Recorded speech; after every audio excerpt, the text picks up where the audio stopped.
지금 이제 정부 보건당국에서 28일부로 신종 코로나 감염의 지금 유행에 대한 국가 공중보건 위기 상태를 주의 단계 2단계에서 3단계 경계 단계로 상향시켰습니다. 그만큼 보건당국도 정부도 이 상황을 심각하게 본다는 것인데, 현재까지는 중국에서 입국한 분들 중에 4명의 확진자가 발생했습니다. 물론 세 번째, 네 번째 환자분은 지역사회 4, 5일 다니시면서 밀접촉 조차가 100여 명 이상 발생해서 지금 그만큼 이 입국 확진 환자 중에서 지역사회에서 접촉자 중에서 2차 감염자가 생겨서 지역사회 감염 전파의 우려가 높기 때문에 좀 더 선제적으로 방역을 철저히 하자는 측면에서 경계 단계로 상향했다고 생각이 됩니다.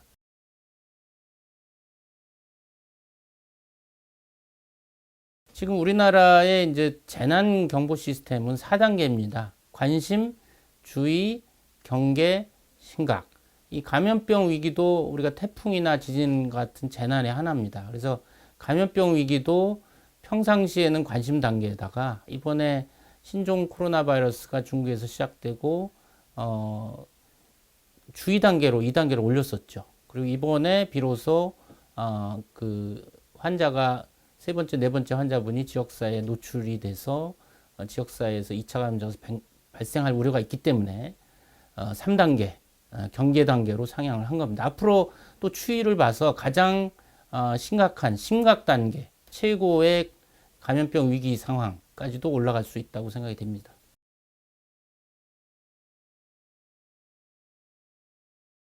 지금 이제 정부가 명확한 기준을 갖고 있는 거라기보다 그 상황 환자의 발생과 지역사회 전파 또 그 위기나 그 심각성에 따라 이제 단계를 올릴 텐데, 뭐 일례로 이제 지역사회에 환자들이 발생하면 그거 자체가 이미 경계 단계이긴 한데, 예를 들어서 병원에 내원해서 병원에서 어떤 응급실이나 부위에서 의료진이 감염되고 다수의 슈퍼 전파 사건이 생긴다. 이럴 때 심각 단계 격상도 고려해 볼 수 있다고 생각이 됩니다. 그렇지만 아직은 정부가 아마 상황을 면밀히 판단해서 올릴 것이라고 보입니다.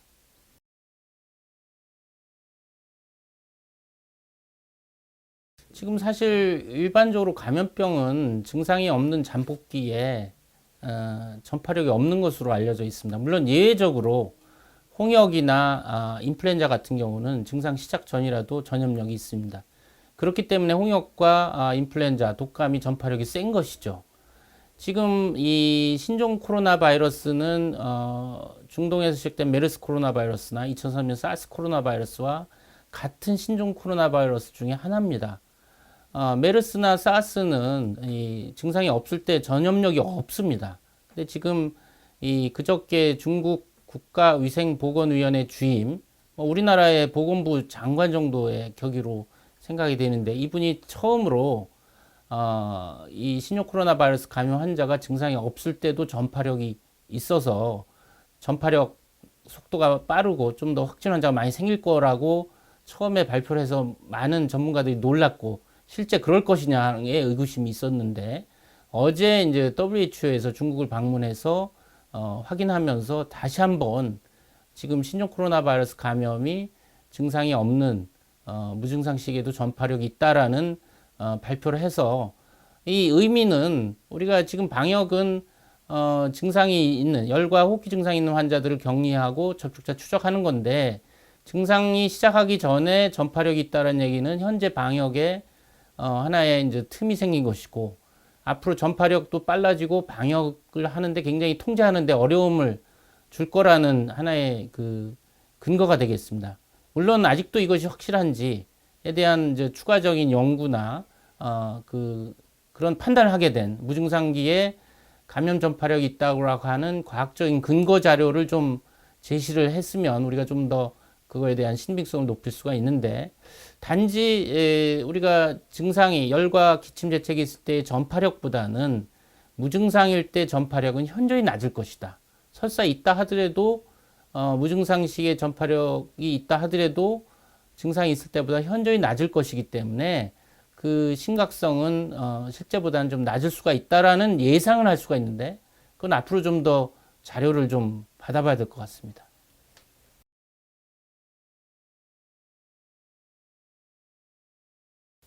지금 이제 신종 코로나 바이러스 환자가 중국이나 전 세계 집계를 보면 6천여 명 이상이 되고 사망자도 뭐 100여 명을 훨씬 상회하는데 지금 실제는 이보다는 10배 이상의 환자가 있으리라고 추정을 하고 있습니다. 이것은 뭐 홍콩 대학과 이제 영국 런던의 임페리얼 대학의 감염병 모델링 전문가들이 이미 발표한 바가 있는데요. 지금 우한시에서의 실제 환자 수는 홍콩 대학에서는 4만 4천여 명이 있을 것이다 라고 추정을 하고 있고 지금 임페리얼 칼리지의 이제 유명한 역학 전문가인 닥터 퍼거슨은 중국에서 이미 10만 명의 확진자가 있을 것이다.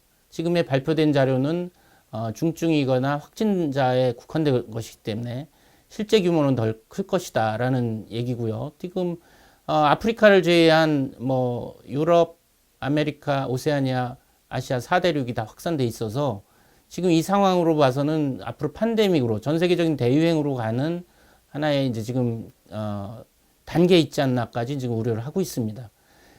다음에 이제 우리가 이제 전파력 다음으로 우려하는 부분이 치사율인데 이것도 지금 신종 코로나 바이러스는 이제 출현한 지 뭐 공식적으로 2019년 12월 31일 날 중국 당국이 보고를 했기 때문에 한 달이 안 됐습니다. 그러니까 아직도 진행형이고 유동적이고 이제 시작이다라는 측면에서는 지금 치사율이 최종 치사율과 일치하지는 않을 겁니다. 잠정적으로 지금 중국에서의 자료를 보면 2 내지 3% 정도 치사율이기 때문에 우리가 이제 사스 때 치사율이 10%, 메르스가 35%에 비해서는 치사율은 상당히 낮아서 그 위험성은 상대적으로는 낮다고 볼 수가 있는데 중국에서 처음에 우한시에서 41명의 폐렴 환자의 그 연구 결과가 이제 란셋에 수요일 전에 발표됐는데 그 폐렴으로 입원한 신종 코로나 바이러스 감염 환자의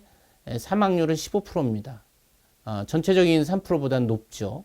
그리고 사망자의 대부분은 60대 이상, 또 당뇨나 암이나 이런 만성 질환, 심혈관 질환, 폐질환, 신질환 있는 콩팥 질환 있는 분들이 중증이나 사망의 위험이 높다라는 자료가 있어서 발표가 돼서 이것은 뭐 사스나 메르스나 뭐 다른 일반 감염병에도 적용되는 고령자, 만성 질환자가 감염병의 중증으로 가고 사망률이 높다는 그 일반적인 룰과 일치하는 것으로 보입니다.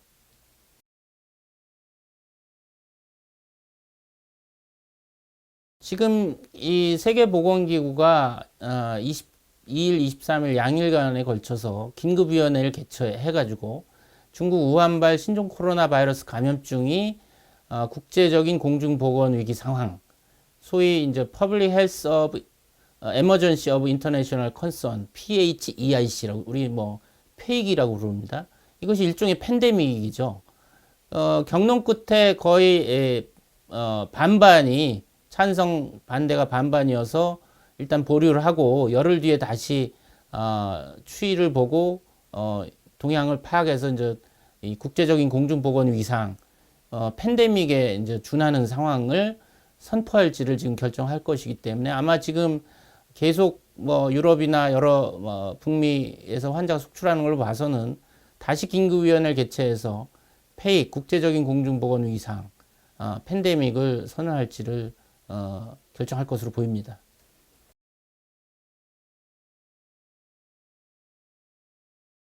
지금 뭐 우리나라가 이제 현재까지는 뭐 4명의 확진자고 다 중국에서 입국한 분들을 뭐 공항 검역이든 국내에 이제 활동 중에 증상이 있어서 신고해서 확인된 사례이기 때문에 내국인 확진자는 아직은 없습니다. 따라서 뭐 이런 상황들은 충분히 예견이 돼 왔고 그런 환자들이 앞으로도 중국에서 계속 항공기나 뭐 항만 입국자가 있어서 그 중에서 발생할 것으로 보이는데 이제 우리가 가장 우려하는 부분은 이런 입국 확진 환자들이 지역사회 돌아다니면서 접촉자 중에서 우리가 세 번째, 네 번째 접촉 확진자분들이 접촉한 분들이 많지 않습니까? 뭐 70여 명, 뭐 100여 명 이상 되는데 그 중에서 2차 감염자가 생기는 것이 가장 지금 우리가 우려하는 바이고 이걸 차단하는 것이 중요합니다. 어떻게 보면 이제 가장 지금 고비에 서 있고 골든 타임이고 지역사회 전파를 차단하면 우리가 좀 더 안전하게 방역을 할 수 있다라고 볼 수가 있는 일종의 고비 상황인데 지금 접촉자를 2주 동안 최대 잠복기 동안 발열이나 호흡기 증상이 있나를 모니터해서 만약 이 증상이 있다면 빨리 격리해서 확진하고 치료하고 또 그 분의 접촉자 중에서 또 확진자가 있는지 증상 발생자가 있는지 모니터하는 철저하게 동선 파악을 하고 접촉자 추적하고 격리하고 확진하고 이런 좀 지루하고 어렵지만 그런 방역 조치를 철저히 하는 것이 지금 중요합니다.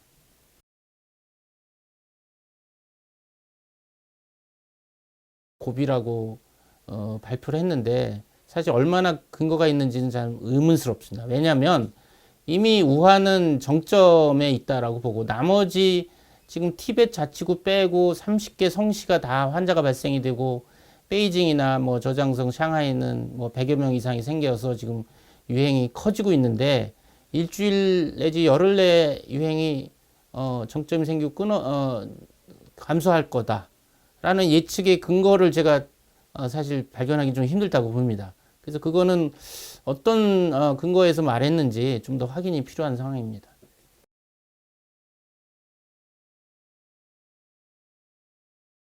지금 뭐 이제 여러 가지 루머가 많습니다. 뭐 쳐다보면 걸린다라든지 뭐 손으로 눈을 부비면 걸린다라든지 뭐 어떤 건 틀리고 어떤 건 맞는 건데 뭐 정확하게 이 신종 코로나 바이러스의 감염 경로를 파악하고 거기에 따른 과학적인 예방 방법이 중요하겠죠. 그 수칙을 잡긴 중요한데 현재까지로는 사스나 인플루엔자와 같이 우리가 기침 재채기를 할 때 그 튀는 물방울에 바이러스가 많이 포함돼서 지금 앞에 면전에 있는 1, 2m 이내인 사람이 만약 환자가 기침 재채기를 하면 그 물방울이 비말이라고 그러죠. 우리가 비말이 0.5 마이크론보다 좀 큰 건데 그것이 눈이나 코나 입의 점막, 피부에 묻어서는 침투하지 못합니다. 피부는 단단한 일종의 막이기 때문에 바이러스가 눈이나 코나 입의 점막에 붙어서 호흡기 감염을 시작합니다.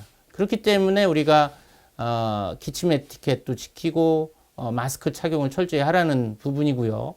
또 하나는 이제 뭐 접촉 전파인데 우리가 뭐 콧물 재채기 하면 손으로 입을 가리고 코를 후비면서 콧물이 손에 묻습니다. 그러면 여기 바이러스가 묻는 거죠. 이 손으로 주변 사람하고 악수하면 바이러스를 접촉에 의해서 전파시키는 것이고 그렇기 때문에 손 씻기를 철저히 하고 자주 씻으라는 것이고요. 세 번째는 뭐 기침 재채기를 하면 지금 뭐 탁자라든지 손잡이라든지 컴퓨터 자판에 그 비말 물방울이 바이러스 포함된 물방울이 묻으면서 시차를 두고 뭐 10분이든 30분이든 지나서 다른 사람이 와서 손잡이를 만진다든지 아니면 탁자를 만진다든지 해서 그 오염된 비말, 바이러스 포함된 비말을 손에 묻히고 그 손으로 눈이나 코를 만지면 또 감염이 되는 것이죠. 이거는 이제 간접 접촉 전파라고 합니다. 간접적으로. 그러니까 사람 대 사람이 아니라 중간에 탁자나 손잡이를 거치기 때문에 간접적으로 접촉 전파라고 하는 겁니다. 그렇기 때문에 환자가 있었던 그 주변 환경에 바이러스가 오염될 수 있어서 소독을 철저히 하라는 것이죠. 그렇기 때문에 우리가 뭐 기침 에티켓, 마스크 착용, 손 씻기 철저히 하고 또 주변 환경 소독을 대개 이제 뭐 락스로 이제 철저히 닦으면 바이러스가 죽기 때문에 그런 정도의 이제 청결 소독을 하라는 것이죠.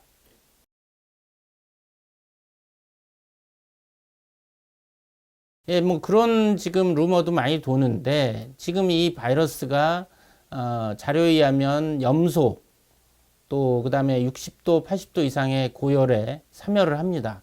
그래서 수영장에 염소 소독이 잘 돼 있으면 바이러스가 생존할 수가 없기 때문에 안전한 것이고 목욕탕도 열탕 소독이나 이런 것들이 표면이 잘 돼 있으면 안전한 겁니다. 그러니까 수영장이나 목욕탕에서 관리를 철저히 염소 소독이나 열탕 소독이나 환경 소독을 락스로 잘 소독하고 관리한 수영장이나 목욕탕이라면 안심하고 가실 수가 있는 것이죠.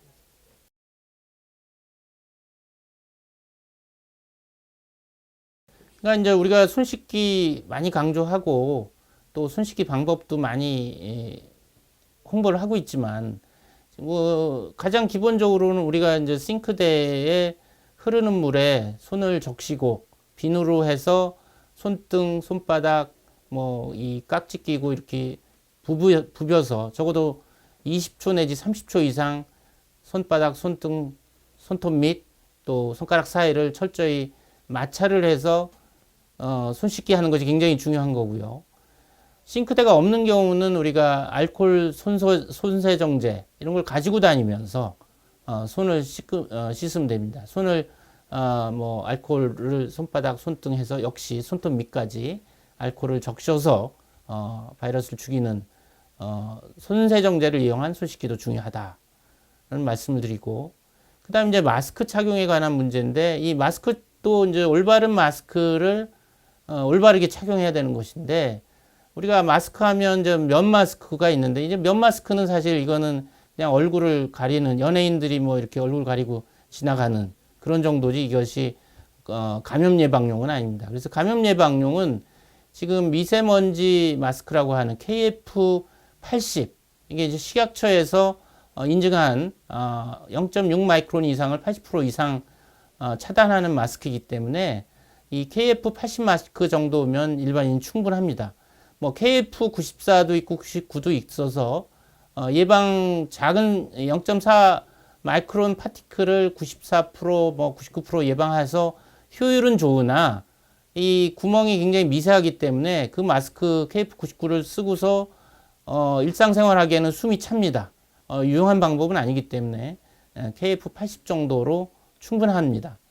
의료용으로 이제 N95 마스크가 있는데 이것은 이 신종 코로나 바이러스 확진 환자를 진료하는 의료진들, 의사나 간호사들이 착용하는 마스크입니다. 이것도 굉장히 고효율 마스크이기 때문에 일반인들이 착용하기에는 이 마스크를 착용하고서 일상생활에 뭐 걸어 다닐 수가 없어요. 숨차가지고. 그렇기 때문에 N95 마스크는 의료용 마스크다. 병원 현장에서 환자 진료하는 의료진만이 착용하는 마스크이기 때문에 일반인이 착용할 필요 없다라고 말씀을 드릴 수 있습니다.